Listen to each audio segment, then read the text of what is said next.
Ti piace l'Italia? Ti piace la pizza? Ti piace la pasta? Ti piacciono i dolci? Ti piacciono gli italiani? Ti piace la musica? Ti piace... Oddio, il verbo piacere!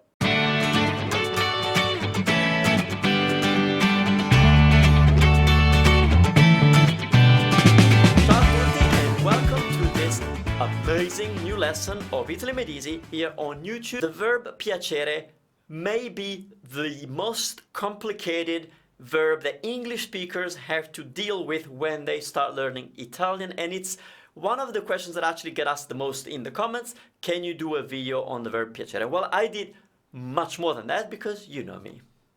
I care so much about you that I decided to go and dig into one of my courses from 0 to Italian level 1, where I created a whole unit dedicated to the verb piacere. What I decided to do is share all that knowledge with you. Now, of course, if you're enrolled in the course, you get to access the learning materials, the PDFs, the exercises, the audio version, the quizzes, all of that. But here, I thought, you know what? How can I really help you? How can I help you once and for all understand how the verb piacere works? And here is the solution. This is like a masterclass of the verb piacere. Never been done before on YouTube. You cannot find all this information laid out the way I'm going to lay it out for you, or actually I have already, but I'm going to recycle those videos basically. And by the end of the next 8 lessons, you will have the deepest knowledge and understanding of how to use the verb piacere in Italian with all its nuances. How do you ask the questions? How do you answer? How do you create the emphasis? How do you agree? How do you disagree? All the things that basically nobody teaches you, and it's, even if they do, it's really hard to understand. So get ready for a lot of content. And here's the little warning. These videos were not made for YouTube. That means they're not those, fun, quick, easy, 5-10 minute videos. These are full-on lessons that I created for my students who are enrolled in my courses. And these are real lessons. The approach I use is, it's like we're sitting down together and I'm your private tutor and I'm really talking to you. And so you may really enjoy the style or you may hate it, I don't know. Yeah, these videos will be longer. Some lessons are half an hour. There's a total of, should I tell you? We're going to talk about the verb piacere for 2.5 hours over the next 8 videos. So it is a lot of content, and we got we have 30-minute lessons, 15 minutes, 20 minutes. So they're longer lessons. I hope you can, so I hope you like them. I'm doing this, to help you. If you've ever wondered how does this verb work, really, here's another little thing. Since these videos were made as part of my course, I may refer to things that don't make sense to you. I might say, you go here and find the PDF, or as we've seen in the previous unit, it's not your case, obviously, but these are just the videos as I use them in the course. They're here for you, and I hope they help you.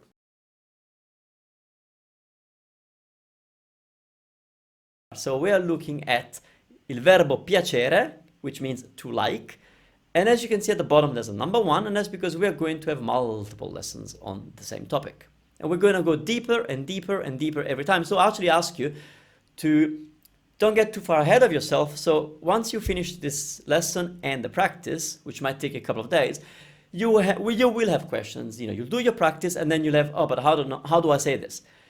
Hold off your questions, hold off your fears, because it's probably coming. The answer is coming, the explanation is coming. I just need to do it in smaller intervals because it is a huge topic, and I didn't want to create a 2-hour single lesson because that doesn't work for anybody.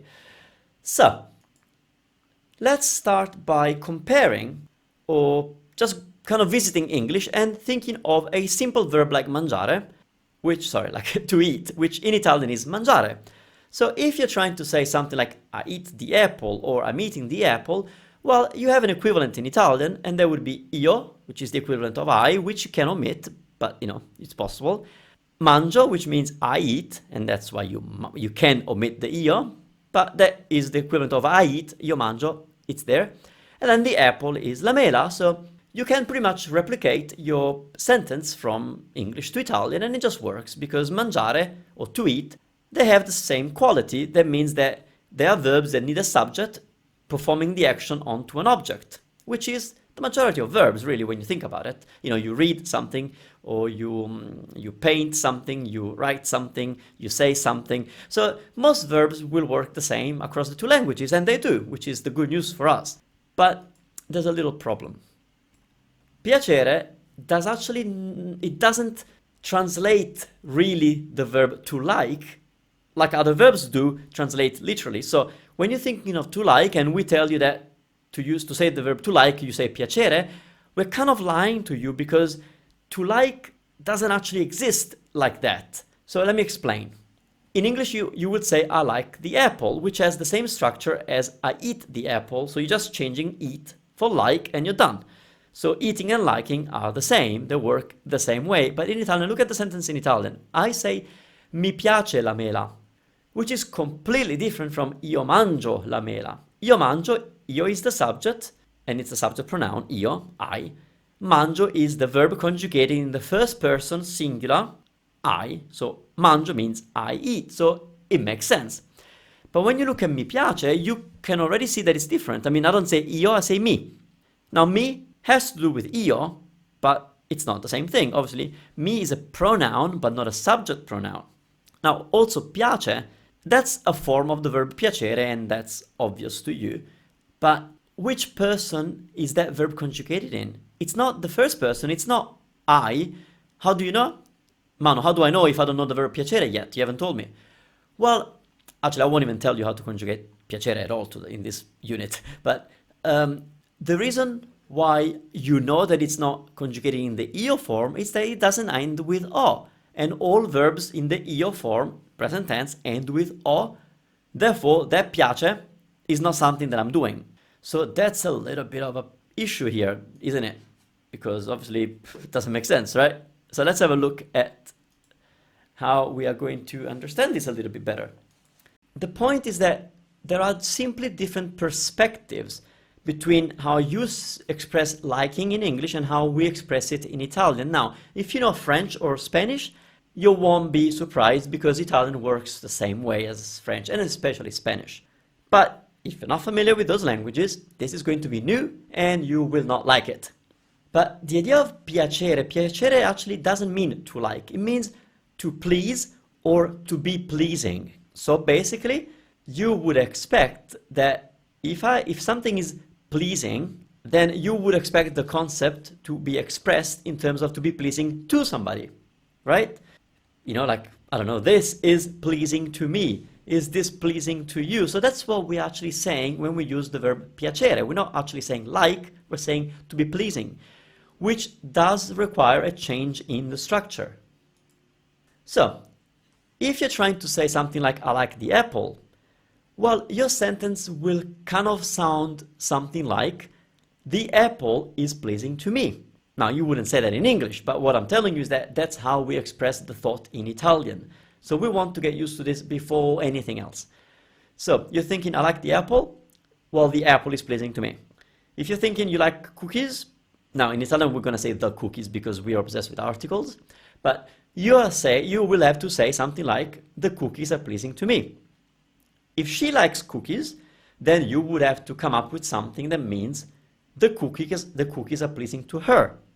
So what do you see here? In these English sentences that are a little bit bizarre, but what we notice is that the apple and the cookies are the subject of the verb, or are the subjects of the verbs. Number one. Number two, I'm either saying is pleasing when the subject is singular. It doesn't matter who it's pleasing. You know, in the first example, it's pleasing me, and the second example is pleasing you. Well, guess what? The verb is the same in English. I mean, is pleasing. And then I say to me, if it's to me, and to her, if it's to her. So that makes total sense. So keep this in mind, okay? And then the other option is that we might say are pleasing when the subject of the verb is plural. For example, when the cookies are pleasing to somebody. Sorry if this sounds really weird, okay? But that's the idea. So when somebody likes cookies, then the cookies are being pleasing to that person. So, did you hear? Are pleasing. So basically you have two options in English, is pleasing or are pleasing. That's it. Once you go into this strange way of speaking, obviously. So you probably guessed it, you will need the indirect object pronoun to use the verb piacere. Now, lucky for us, we have learned the indirect object pronouns. Have we? Yeah, of course. Otherwise, you wouldn't be in this unit. If you weren't comfortable with those, you would be still working on that unit, right? So, here's a revision. The indirect object pronoun is the pronoun that kind of translates the English idea of to me or for me, but sometimes even of me or with me. It doesn't really matter what it translates, but it's the pronoun that expresses the recipient of an object when there's a verb. So, to say that something is being given to me, for example, I will use the word me, and I would put that me before the verb. If something has to do with you, or to you, or for you, then I would say ti. Something is given or done or pleasing to him, I will say ye. If something is pleasing to her, I will say le. Again, they all go before the verb. Remember, we use these ones with the verb dare? Just a little reminder. For example, mi dai un panino, you give me a sandwich. Ti do un panino, I give you a sandwich. Gli diamo un panino, we give him a sandwich, right? So these are the pronouns that we're using, the indirect object pronoun. If I want to say to you or for you or with you or something like that with a pronoun, and you being formal, I will say le with a capital L, but when we speak, we don't really know that, we don't see the capital letters. Now, if something has to do with us or to us or for us, we're going to say ci before the verb. To you guys or for you guys, it's vi, and to them or for them is ye. Again, if you're not familiar with these, stop here, because there's absolutely no point trying to understand the verb piacere if you haven't mastered or at least fully understood and got them right most of the time, the indirect object pronouns. So please do this for you. Do not proceed unless you're good with those pronouns. How do you know? Make up a couple of sentences and then come back. Pause here. Make up a couple of sentences that will use those pronouns and see if they come out right. Perfetto. So if I want to say that famous I like the apple, in Italian I will say the following. Mi piace la mela, where mi means to me, piace means it's pleasing. You see, it's in the third person. If you think of piacere, piacere is a verb that ends with ere. Therefore, the e ending is the right ending for the he or she or it subject. So, piace means it is pleasing. And la mela, strangely enough, is the subject of that verb. So basically, the sentence is reverse. We should be saying, la mela piace me, but that doesn't work. But I could use another pronoun that you also know, which is the pronome tonico, and I could say, la mela piace a me. But that is not how we say it. So this is the structure that I want you to follow. You put first the indirect object pronoun, like me, ti, ye, le, whatever, whichever. There's not that many, there's like 7. Okay, so learn those ones. Then you will put the version of piacere that matches what is being pleasing, whether it's singular or plural. And then you will put the subject of the verb, which in English happens to be the object. Think about it. I like the apple is the object in English, but in Italian it becomes the subject, opposite. So that's the structure, and it will take some time to get used to it. So let's go back to the slides. Mi piace la musica italiana. So what do I like here? Mi piace la musica italiana. I like Italian music. Mi piacciono I biscotti. Mi piacciono I biscotti. So what's happening here? Mi means to me.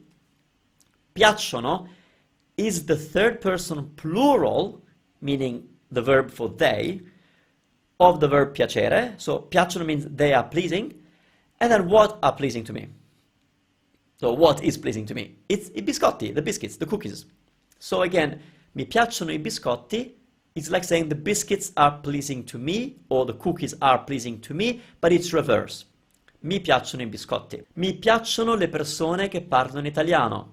Mi piacciono le persone che parlano italiano. So I like the people who speak Italian, right?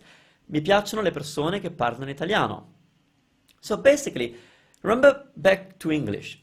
We said here that you basically had 2 options in English. Either is pleasing or are pleasing, depending on what is pleasing. Well, in Italian, it's going to be just the same, with two options. Piace, if the subject of the verb, whether basically the thing that you like, is singular, you can say piace. And if the thing that is being liked is plural, you're going to say piacciono. I have to ask you to repeat this word because most people don't pronounce it right, okay? I'm not going to say how a lot of people are mispronouncing it because I don't want you to hear it, but it's piacciono. So we're stressing the piacciono, piacciono. If the spelling throws you off, don't look at the word. In most cases, you're not going to need to write in Italian, you're going to need to speak in Italian. So, piacciono, piacciono. So, mi piace la mela o mi piacciono I biscotti. Here's the summary. We have the indirect object pronoun, with the thing I'm calling IOP. That's the me. That me means to me, and it's the indirect object pronoun. Then I have the verb piacere conjugated either in the piace for singular, things that are liked, and piacciono for plural things that are liked. And then don't forget that we have the article. In Italian, whenever you like a noun, you will have to use the article, even when in English you wouldn't.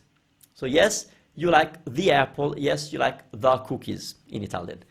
And then you would have what I'm calling the subject, and then I say subject or object. Well, it depends how you look at it.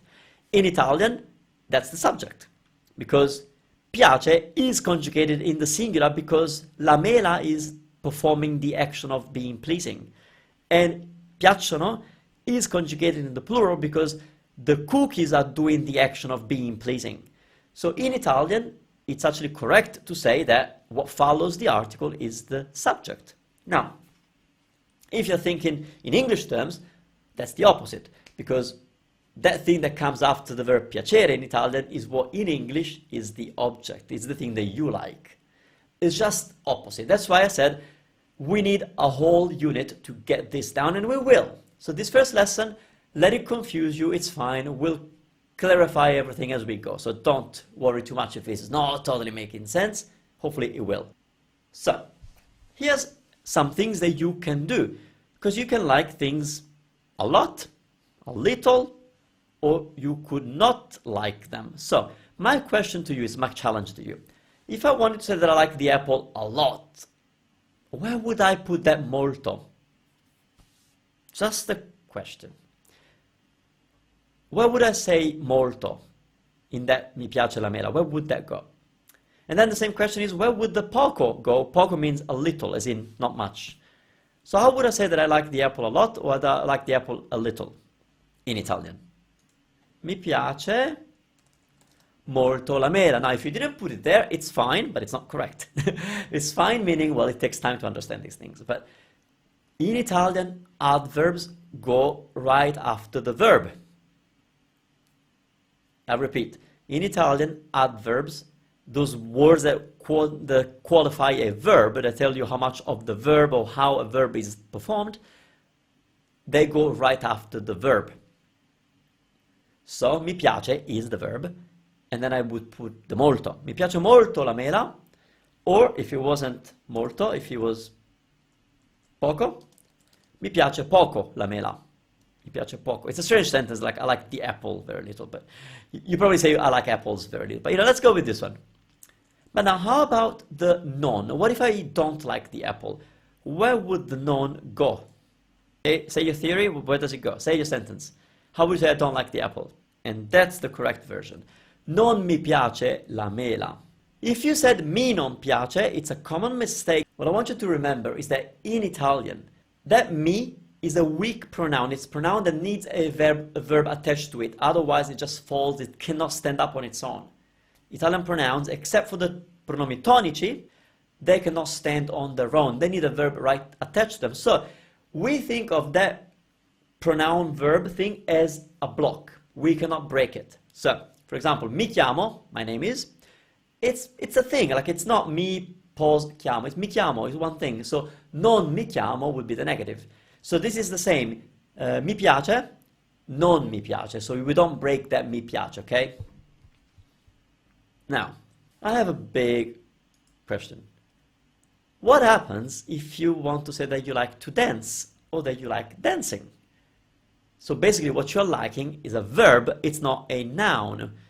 So one thing is that probably you know that you are not going to use the article. Like, you're not going to say the dancing or or the to dance. You wouldn't say the article for verbs. That's correct. But how would that work? I mean, would you say piace o piacciono? Well, the thing is that whenever you like a verb or an action or many actions or many verbs, we always say piace. We never use piacciono for verbs. So, for example, ti piace leggere e scrivere? Ti piace leggere e scrivere? So, do you like to read and to write? So, but you might say, but leggere and scrivere are two things, so should I not use the plural? No, you should not, because they're verbs, they're not nouns, so it's always piace for verbs. Good, very good. So, here are my tips for today's lesson, which I know it's left so many things unanswered, I know, there's more coming. But here's the thing, get familiar with the different concept. It is a reverse sentence. It is about the thing that you like in English becoming the subject of the sentence, and then that being pleasing to somebody, and therefore requiring the indirect object pronouns, not the subject pronouns. Good. So the thing that you like is now the subject of the verb, and that's why we say piace or piacciono. The person liking is the recipient, and therefore you need the indirect object pronoun. Also remember that it's basically down to piace for when you like singular things and verbs, and piacciono for when you like plural things. Check your pronunciation of piacciono, piacciono, don't say it any other way, and remember the definite article for when you like nouns. So, I'm going to leave you with this. Maybe this is a lesson that you need to watch again. Definitely download the PDF. Definitely spend some time with this before you move on. But I will see you in the next lesson where we will practice some of this together. And as usual, the practice is about learning as you're practicing. It's not just, yeah, do this. Some things you will learn as you're practicing. But then I ask you to stop and spend a good amount of time working on this before you move on. Okay? A presto, ciao. Wow.